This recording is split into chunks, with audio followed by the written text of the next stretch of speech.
I love when a band that's slightly in the mainstream that I really appreciate comes out with a new album. This way I can talk about it, and more than just 150 people might actually know about it.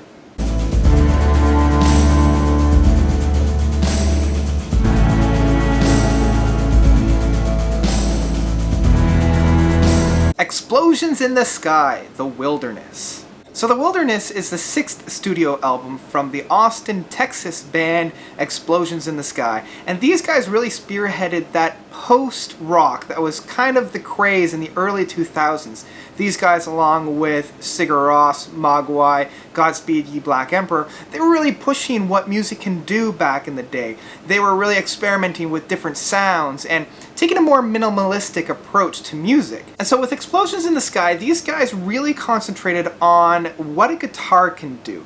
Other bands were using synthesizers and just really strange intermingling of notes. These guys, Explosions in the Sky, hunkered down with guitars. For me, the real gateway into the post-rock was with their 3rd studio album of The Earth Is Not a Cold Dead Place. This one, which is still one of my favorite albums of all time, really stretched the boundaries of what music could do for me.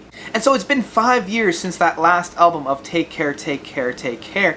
And since then, the band has put out a number of soundtracks for movies such as Prince Avalanche and Lone Survivor. Now, I'll admit I haven't heard any of these guys, so I don't know how well they translate into the score aspect of things, but just knowing Explosions in the Sky's sound, that would fit very well with a lot of these types of movies. Their style blends perfectly into that score, and so that actually makes a lot of sense to me. So approaching The Wilderness, their latest release, I didn't quite know what to expect now that they've kind of got that behind them a little bit. Now that I've kind of digested it and I've been listening to it, I have to say I'm actually a little bit disappointed with this latest release. When I used to talk about Explosion in the Sky with a lot of my friends, I would say it's not necessarily what they're playing, but how they're playing it that makes them so good. As with many different types of the post-rock, they do rely on longer compositions, using that build-up and that crescendos to create a lot of their songs. Having songs push into the 8 to 10 minute mark was not uncommon for them. And I have noticed within the past couple of albums, this has kind of fallen to the wayside a little bit. I think Take Care, Take Care, Take Care only had one song that was stretching into the 8 minute mark, and even all of a sudden I Miss Everybody had 1 or 2 that was into the 8 minute mark. So this isn't a new thing, but the songs definitely feel a lot shorter and concise on The Wilderness. And one of the main reasons for this is that where the songs used to sound soothing and calming and would depict passion and energy, now it's feeling like these songs are bland and hollow and, unfortunately because of that, quite boring at times. There's also a really large shift in musical orchestration with the inclusions of heavy synthesizers in this album. Now, you guys may know I do love a good synthesizer, but I always thought Explosions of the Sky kind of distanced themselves from other post-rock groups by, again, relying more on guitars to really bring their songs to fruition. So the inclusions of the synthesizers to such an extent on this album felt a little bit out of place. Now, this is especially true with the song Logic of a Dream found on this album, where the leading instrument is the synthesizers, especially near the beginning. It's only when the synthesizers start to ease off a little bit and we have those guitars come back into the song that I feel the song really starts to get going and really starts to find its groove.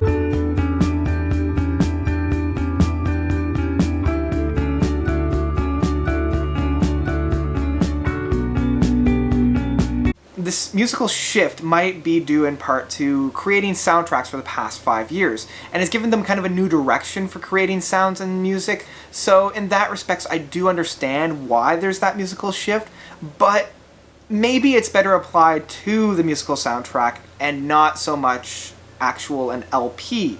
Maybe this technique is better applied to that musical soundtrack or the scores of movies, where you have images to really help emphasize the emotion that wants to be depicted of.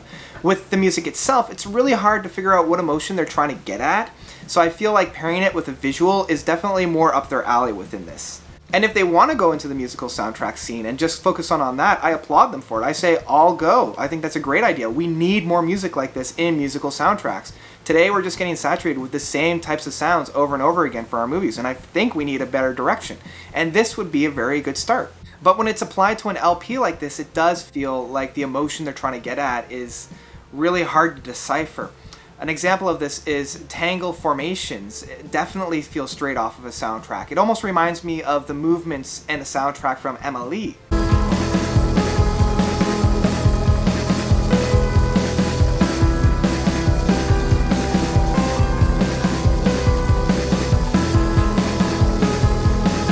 The big difference here is when I listen to the soundtrack of Emily, I have a different mindset.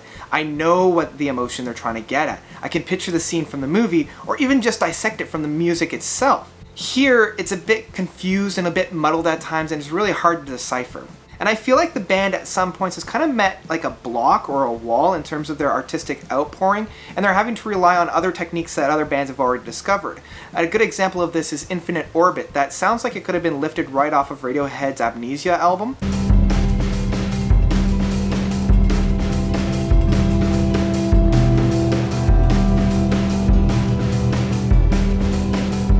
The last song on the album, for example, of Landing Cliffs, has a really great finale, a really good play out.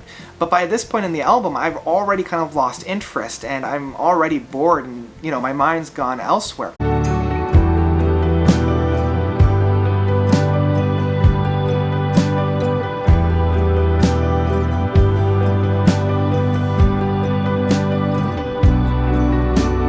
So overall, I am rather disappointed with this new release from Explosions in the Sky. I'd have to say skip it, turn back to their previous works, and really rediscover them there if you haven't already. This one really didn't make a big impact on me, and it's probably one I'm going to forget in the next couple of days. And that's really about it. So what did you guys think of The Wilderness by Explosions in the Sky? Did you love it? Did you hate it? Let me know what you thought about it down below. And thank you guys so much for watching. I hope you guys actually found a little bit more out of this album than I did, and enjoyed it a little bit more as well. I know these guys are very talented musicians and they know how to make a good song, so hopefully you got a little bit more out of it than I did. So until next time, notes out.